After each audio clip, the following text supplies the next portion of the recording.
Salut tout le monde, une fois n'est pas coutume, on se retrouve aujourd'hui dans un endroit que vous allez finir par connaître par cœur, puisqu'il s'agit de la vallée de la Barousse dans les Pyrénées. Alors oui, je sais, c'est pas le premier épisode qu'on fait là-bas, mais je vous rassure, c'est pas le dernier non plus. Et puis, quand on aime, on ne compte pas. Allez non, blague à part, la montagne est tellement belle et les copains de ce petit coin de France sont tellement sympas qu'on ne résiste jamais à y aller plusieurs fois dans la saison. Souvent, comme c'est le cas aujourd'hui pendant le Brame, on en profite aussi pour faire quelques battues avec les copains le week-end. Ça permet d'alterner les modes de chasse et de voir tout le monde.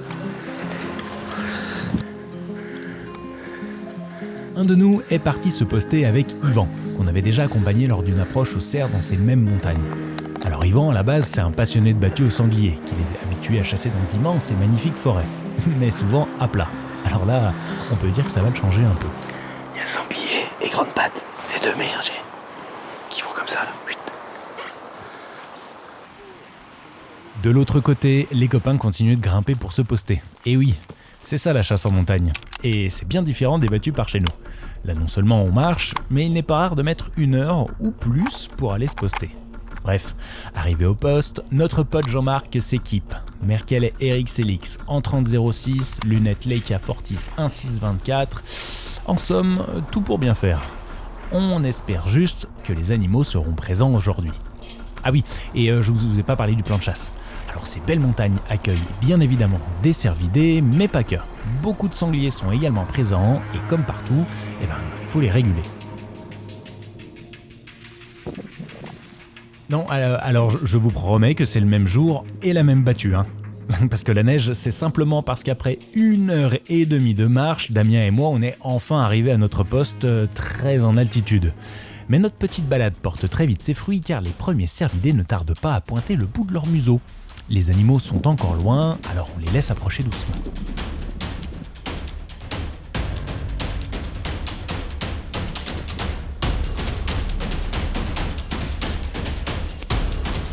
Les animaux vont nous passer à moins de 200 mètres. Damien s'est confortablement installé sur son sac et s'apprête à tirer.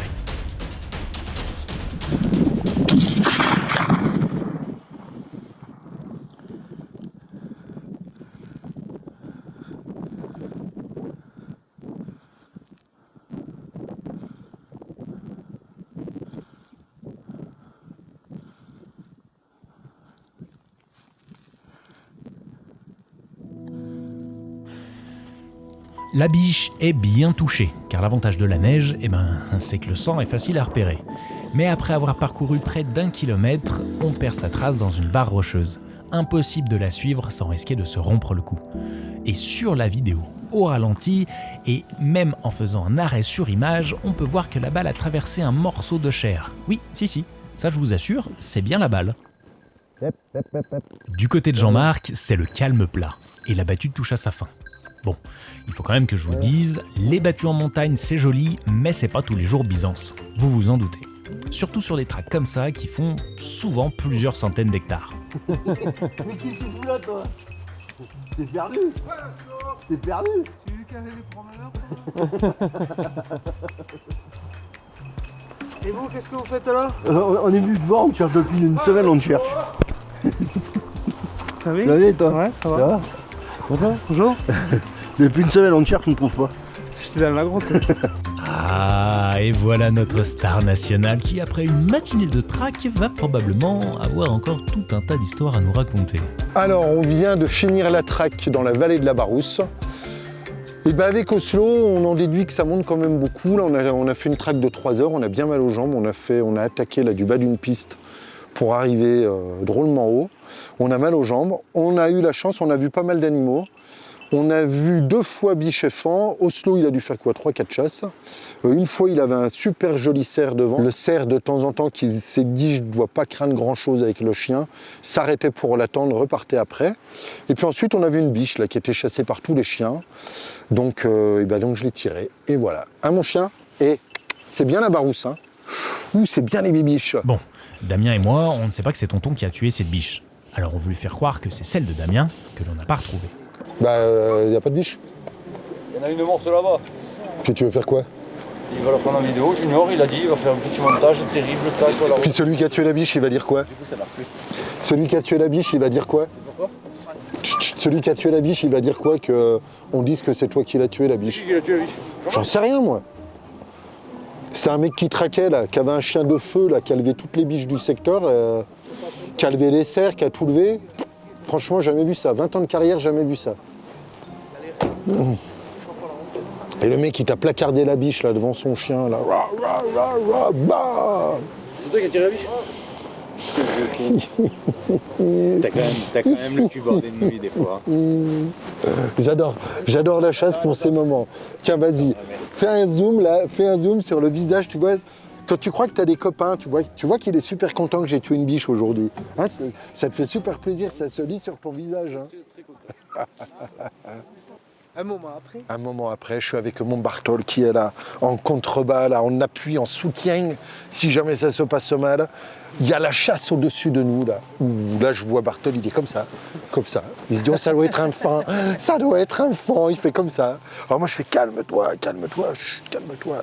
Et là, devant nous, toc, toc, toc, toc. Il y a cette espèce de grosse biche qui arrive, qui s'arrête, il y a des branches et tout. Puis là, ça faisait 5 minutes que j'avais dit à Anne-Charlotte, maintenant, on tire. Et là, tac-tac, elle passe loin, hein, tu vois. Allez, un petit peu plus près que la mousse, là. Allez, on va dire à la mousse, quand même. Bing, je tire. C'est suicidé. Ah, bah oui. Tac-tac. Anne-Charlotte, qui avait totale confiance en moi, dit ah bah t'as loupé. Puis je fais non, c'est bon, elle y est. Et puis j'avance un peu, et là, je la vois qui faisait des... Elle a fait un espèce de rond en descendant. Tu sais, le but sans toucher, sans que les pattes ni la tête ça touche. C'est Et moi, elle m'arrive comme ça. Ah, j'ai dit, toi, gros étonne-toi. Et là, je la vise, j'ai dit, c'est bon, c'est un inversé, et puis là. J'ai dit, mais là. Voir si on avait assez. Pas de décence. Fin de battue, nous voici de retour au local de chasse du village car on a quand même un peu de boulot. Damien, il a loupé une biche. Moi, j'ai tué une biche. Damien, il a loupé une biche. Suite du séjour, le reste des copains arrivent pour chasser le cerf à l'approche. Ah oui, j'avais pas fait gaffe. Et tu dis pas bonjour, toi?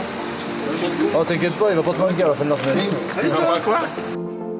Et là, les amis, je croise les doigts, car la météo risque de ne pas nous être favorable du tout.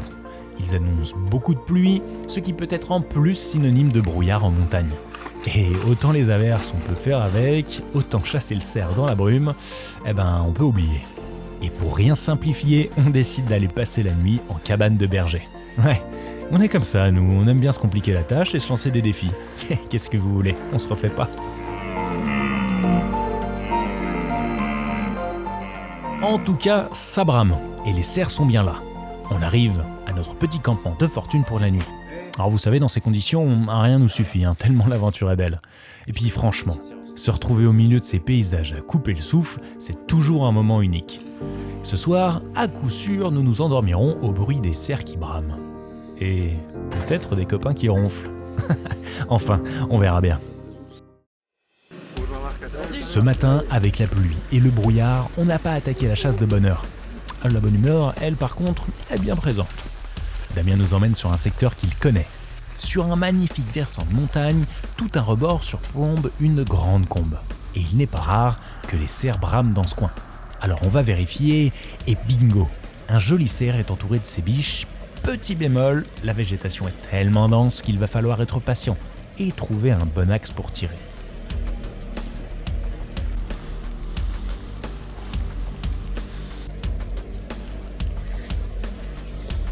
C'est lui qu'on voit en travers. C'est lui qu'on voit en travers.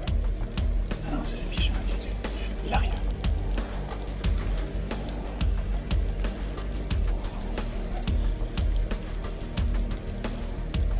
À ce moment-là, on se rend compte que c'est un joli cerf. Un trophée tout à fait respectable pour un cerf de montagne. En tout cas, pour ce territoire. Alors forcément, la pression monte d'un cran.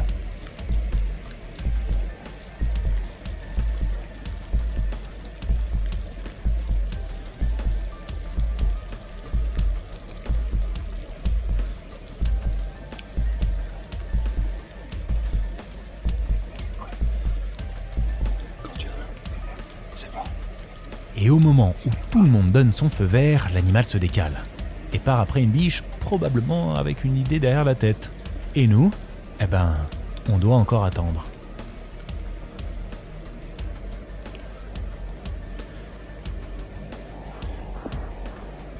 Là, on le voit bien, et je ne sais pas ce que vous en pensez, mais personnellement, je le trouve magnifique. Et les minutes passent, encore, et je n'ose imaginer la pression du tireur. Ce cerf va et vient entre les arbres, et si bien que même moi je commence à me décourager. Mais au bout d'un quart d'heure, l'animal est figé, comme s'il nous avait repérés. Ce qui est peut-être le cas d'ailleurs, mais peu importe, car il nous offre un angle de tir correct. Moi, c'est bon.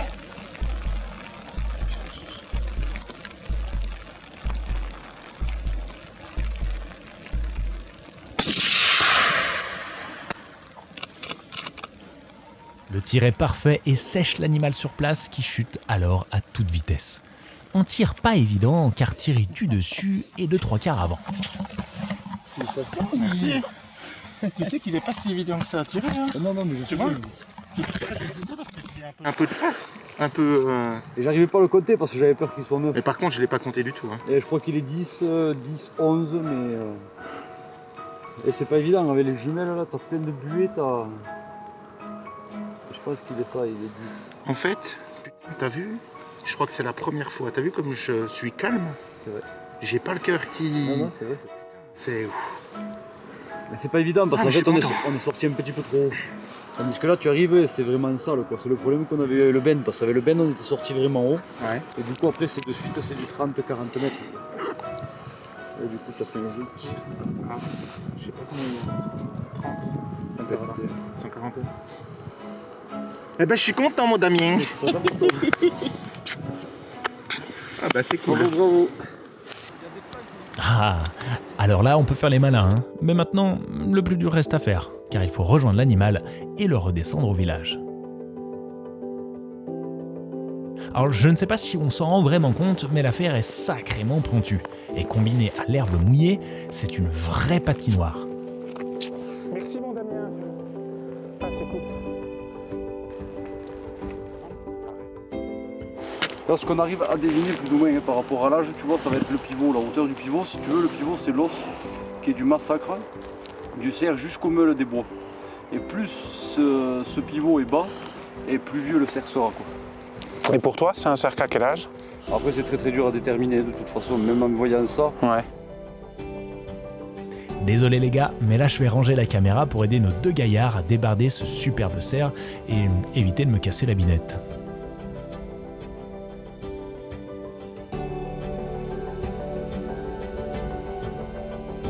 3 heures après, nous voilà enfin à la cabane. On retrouve Tonton et les copains pour raconter notre petite escapade. Mais aussi l'occasion pour Tonton de nous sortir son plus beau répertoire de conneries.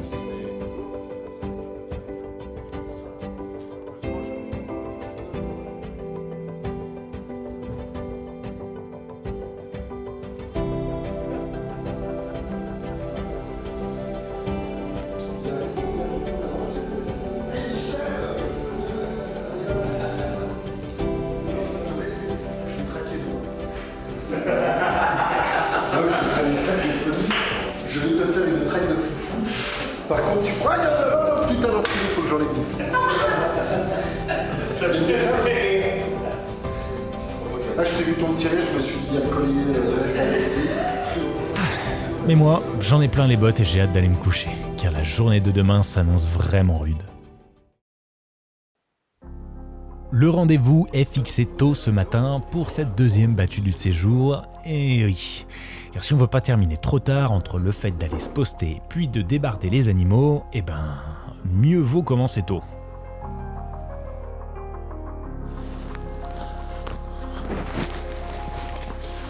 Ah, je le voyais plus haut. Ouais.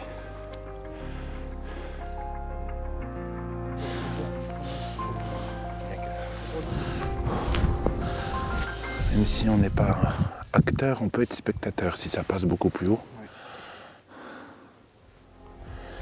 C'est juste magnifique. C'est le mot. Magnifique.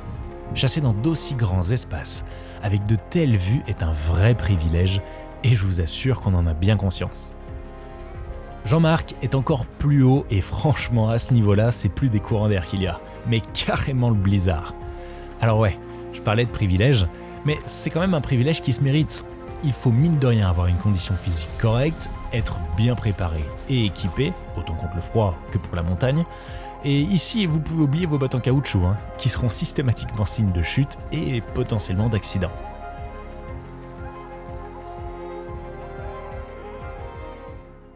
Même mon petit Damien, lui, il est serein. Lui, il est né ici et j'ai parfois l'impression qu'il pourrait dormir dehors en forêt juste pour le plaisir. Ou alors, pour attendre les cervidés. Une biche et un faon nous arrivent droit dessus. La quantité de bracelets sur le territoire est importante et les doublés sont donc autorisés. Damien commence logiquement par tirer le faon.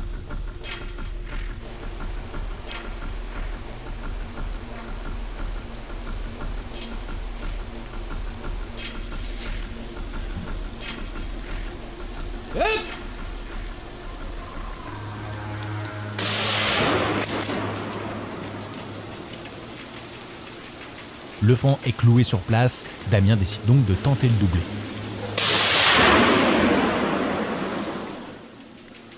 Mais loupé. À mon avis, l'importante végétation était un facteur trop abondant. Mais c'est pas grave, car nous avons déjà prélevé un faon et pour moi, la matinée est réussie. À quelques kilomètres de là, de l'autre côté de la battue, nos amis en plein vent se régalent des paysages. Mais je vous raconte pas la caillante. Et globalement, la traque est assez calme. En même temps, à notre instar, les animaux préfèrent sûrement évoluer en sous-bois à l'abri du vent plutôt que dans les grandes prairies en altitude. Mais ça n'enlève rien à la beauté de l'endroit.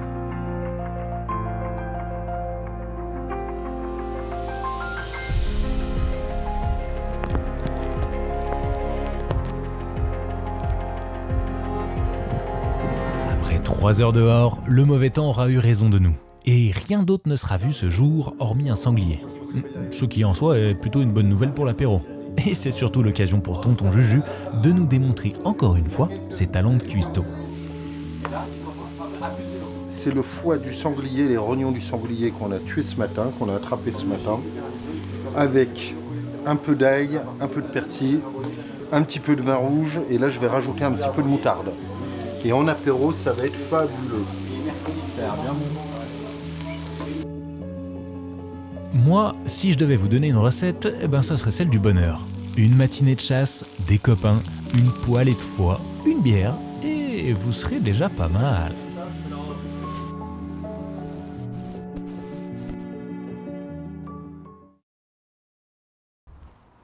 Dernier jour de chasse pour les copains, il reste un cerf à prélever pour le groupe dans cette superbe vallée de la Barousse. Alors on part avec notre petite équipe en fin de journée, bien décidé à trouver un cerf.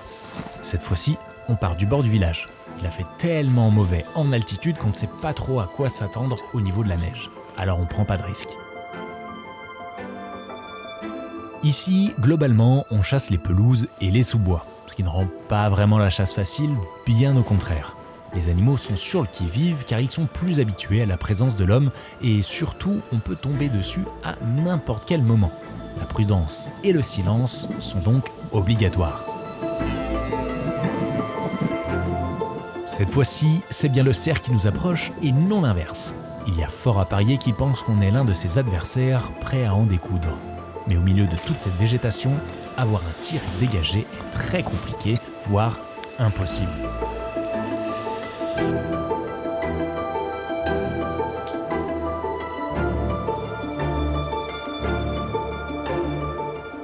Et finalement, au moment où l'on commence à redescendre au bord du village, un cerf brame en pelouse juste en dessous de nous. Je ne peux pas l'inventer, il est pile là où nous avons attaqué 2 heures plus tôt. Le tir doit être rapide et efficace.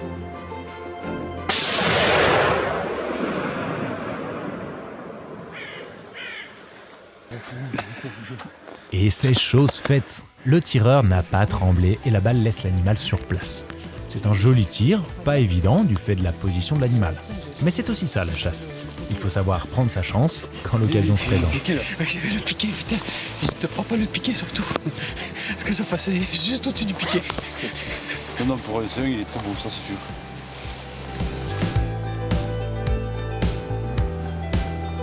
Cette belle soirée et ce joli cerf viennent clôturer notre séjour dans les Pyrénées.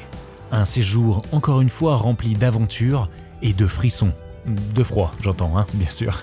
Et vous avez maintenant l'habitude, nous terminons toujours par une session de découpe de la venaison. Pour faire simple, nous préparons la viande directement en sachet sous vide, comme ça, une fois à la maison, plus qu'à mettre au congélateur et à ressortir pour les copains et la famille, accompagné d'une bonne bouteille. Non, franchement, tu veux que je te donne du filet? Non, parce que je suis allé à la pêche l'autre jour, puis j'ai un filet, il y a 2-3 trous là, puis les bourgeons ils se barrent quand je relève. Alors si tu veux, je te le donne.